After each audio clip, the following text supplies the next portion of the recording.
উত্তরবঙ্গের অত্যন্ত জনপ্রিয় একটি রেসিপি আজকে আপনাদেরকে করে দেখাচ্ছি। আজকের পর্বে রান্না করে দেখাবো আলু ঘাটি, তবে ডিম বা গরুর মাংস দিয়ে না। আজকের পর্বে আমি আপনাদেরকে কাতল মাছের মাথা দিয়ে আলু ঘাটি রান্না করে দেখাবো, যেটা গরম ভাতের সাথে খেতে অত্যন্ত ভালো লাগে। পাশাপাশি রুটি পরোটার সাথেও খাওয়া যাবে, সকালে, দুপুরে বা রাতে, এনি টাইম আপনার গরম ভাত বা রুটির সাথে পরিবেশন করতে পারবেন। এর জন্য লাগবে বড় মাছের মাথা। সেটা হতে পারে রুই মাছের মাথা অথবা কাতল মাছের মাথা, বা যে কোনো মাছ দিয়ে আপনি চাইলে এটা রান্না করতে পারবেন। প্রথমে স্বাদমতো লবণ, লেবুর রস, হলুদের গুঁড়া, মরিচের গুঁড়া এইসব দিয়ে এই মাথাটাকে খুব ভালোভাবে মেখে ম্যারিনেট করে কিছুক্ষণ রেখে দিব। লেবুর রস অবশ্যই ইউজ করবেন। অনেক সময় মাছের গন্ধের জন্য অনেকে খেতে চান না, তো লেবুর রস দিয়ে ম্যারিনেট করে রাখলে যেটা হয় যে মাছের মাথার যে মাছের গন্ধ ওটা অনেকটাই চলে যায়।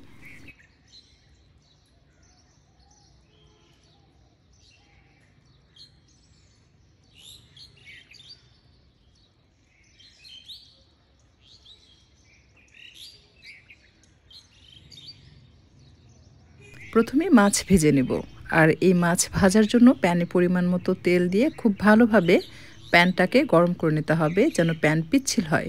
যদি এরকম ধোঁয়া ওঠা গরম হয়, তাহলে দেখবেন প্যান পিচ্ছিল হবে, মাছ ভাজলে সেটা লেগে যাবে না বা উল্টে দিতে গেলে ভেঙে যাবে না। মাছ উল্টিয়ে পাল্টিয়ে লালচে করে ভেজে নিতে হবে।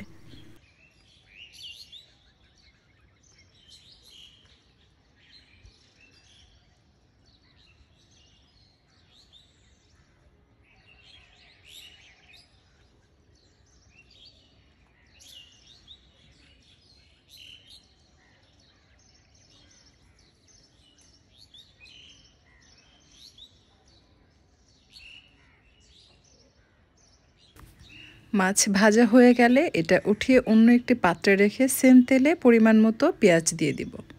এখানে 1 কাপের একটু কম হবে, আমি পেঁয়াজ কুচি অ্যাড করেছি। এরপর এটাকে কিছুক্ষণ ভেজে নিচ্ছে।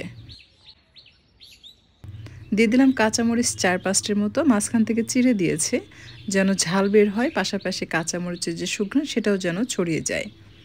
আর মাছ মাখানোর যে মশলা ছিল সেই মশলা পানি দিয়ে ধুয়ে অ্যাড করলাম।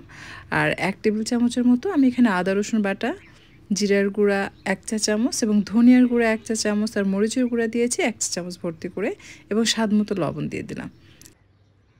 মশলা ভালোভাবে কষানো হয়ে গেলে যখন মশলা থেকে তেল ছাড়বে সেই পর্যায়ে মাছ অ্যাড করে দিয়ে মশলার সাথে মাছের মাথা কিছুক্ষণ উল্টিয়ে পাল্টিয়ে খুব ভালোভাবে কষিয়ে নিতে হবে।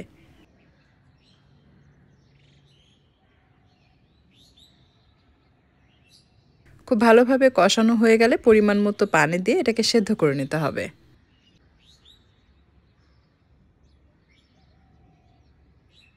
প্রথমেই ঢাকনা দিয়ে ঢেকে হাই ফ্লেমে রাখবো, বলক আসার পর মিডিয়াম আঁচে রেখে এটা একদম পানিটা টেনে যাওয়া পর্যন্ত রান্না করতে হবে।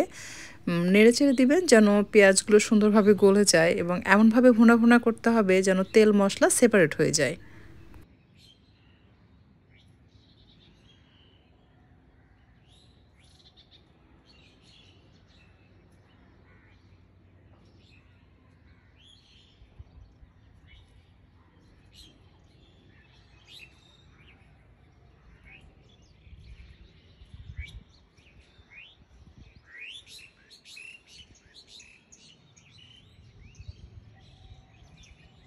খন্তার সাহায্যে বাড়ি দিয়ে মাছের মাথা ভেঙে রান্না করে নিতে হবে।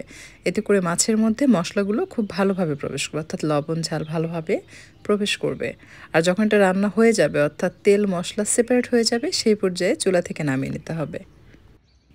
এখন রান্না করব আলু ঘাটি। এর জন্য পরিমাণ মতো তেল নিলাম। তেল গরম হয়ে আসলে দিয়ে দিচ্ছি 1 চা চামচের মতো জিরা।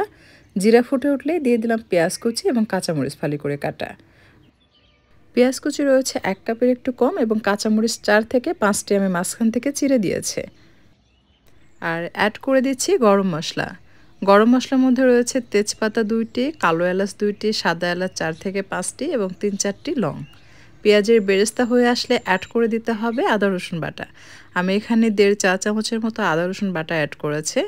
এরপর এটা পেঁয়াজের সাথে কিছুক্ষণ ভেজে নিচ্ছি যেন আদা রসুন বাটার যে কাঁচা গন্ধ সেটা চলে যায়। সামান্য পানি দিয়ে মশলাটাকে খুব ভালোভাবে কষিয়ে নিতে হবে।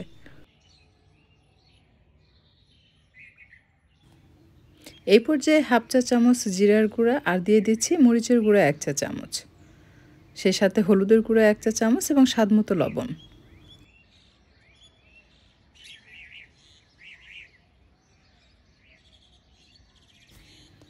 আর হাফ চা চামচের মতো গরম মশলা গুঁড়া দিয়ে এটাকে খুব ভালোভাবে কষিয়ে নিতে হবে। তেল মশলা সেপারেট হয়ে গেলে অ্যাড করে দিতে হবে সেদ্ধ করে মেখে রাখা আলু। আলু সেদ্ধ করে পরিমাণ মতো পানি দিয়ে সেদ্ধ আলুটাকে খুব ভালোভাবে মেখে নিতে হবে।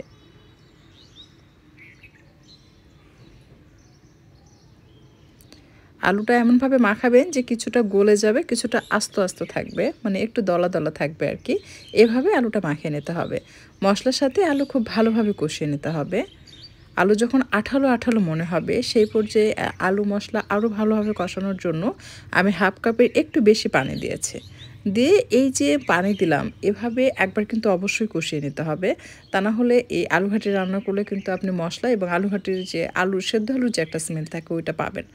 সো আপনি প্রথমে মশলার সাথে একবার কষিয়ে নেবেন, তারপর সামান্য পরিমাণ পানি দিয়ে আবারও কষিয়ে নেবেন। এরপর গ্রেভির জন্য পানি দিবেন। মানে শুধু প্রথমে মশলা দিয়ে কষিয়ে নিয়ে গ্রেভির জন্য এক গাদা পানি দিয়ে আলু ঘাটি রান্না করবেন না, তাহলে কিন্তু মনের মতো স্বাদ পাবেন না। আমি যেভাবে রান্না করে দেখাচ্ছি ঠিক সেভাবে রান্না করবেন, এতে করে স্বাদটা অনেক বেশি ভালো আসবে।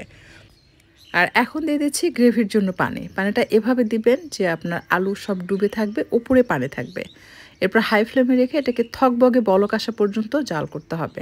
বলক আসা মাত্রই ঢাকনা খুলে নেড়েচেড়ে দিবেন, তারপর আবারও একটু ঢেকে রাখবেন। যখন খুব ভালোভাবে বলক আসবে তখন অ্যাড করে দিতে হবে বেশ কয়েকটি কাঁচামরিচ, আর দিয়ে দিচ্ছি সেই রান্না করে রাখা মাছের মাথা।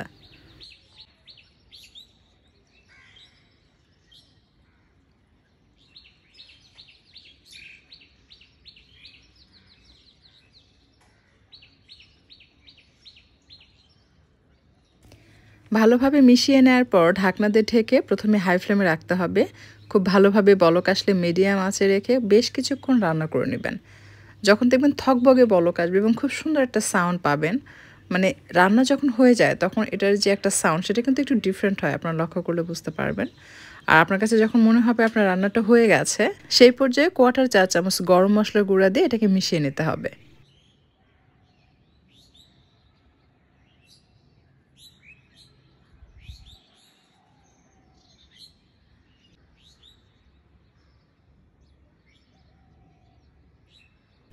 মিক্স করা হয়ে গেলে এই পর্যায়ে আমি 2 চা চামচের মতো ভাজা জিরার গুঁড়া উপর দিয়ে ছিটিয়ে দিচ্ছি এবং ঢাকনা দিয়ে ঢেকে দমে বসিয়ে রাখবো কমপক্ষে 12-14 মিনিটের মতো। কারণ এই সময় যত বেশি সময় আপনি স্লো ফ্লেমে রান্না করবেন এই আলু ঘাটিটা তত বেশি টেস্টি হবে। তো দেখুন 10-12 মিনিট যদি আপনি এভাবে দমে রাখেন দেখবেন আলু ঘাটির উপরে তেল ভেসে উঠবে এবং খুব সুন্দর একটা কালার দেখাবে আর খুব সুন্দর ঘ্রাণ পাবেন এই পর্যায়ে যখন আপনি ঢাকনাটা খুলবেন। কেউ চাইলে ধনিয়ার পাতা অ্যাড করতে পারবেন, তবে আমি সাধারণত আলু ঘাটিতে ধনিয়ার পাতা অ্যাড করি না, কারণ ভাজা জিরার গুঁড়ার যে একটা সুন্দর ঘ্রাণ ওইটা আমার কাছে খুব ভালো লাগে। সো দেখতেই পাচ্ছেন কতটা যে লোভনীয় লাগছে। এই আলু ঘাটি খেতে অসম্ভব মজার। পার্সোনালি আমার কাছে খুব ভালো লাগে বড় মাছের মাথা দিয়ে আলু ঘাটি। সো আপনারা কেউ চাইলে ট্রাই করতে পারেন। সেম রেসিপি ফলো করলে ইনশাল্লাহ খুব ভালো রেজাল্ট পাবেন এবং খেয়েও অনেক বেশি মজা পাবেন। আশা করছি আজকের রেসিপি আপনাদের কাছে ভালো লেগেছে। ভিডিওটি ভালো লাগলে লাইক, কমেন্ট, শেয়ার করে চ্যানেলটি সাবস্ক্রাইব করে পাশেই থাকবেন। আর আপনারা যারা পেজ থেকে আমার ভিডিওটি দেখছেন তারা অবশ্যই লাইক অ্যান্ড ফলো দিয়ে রাখবেন। এতে করে ভিডিও আপলোড দিলে সাথে সাথে নোটিফিকেশন পাবেন।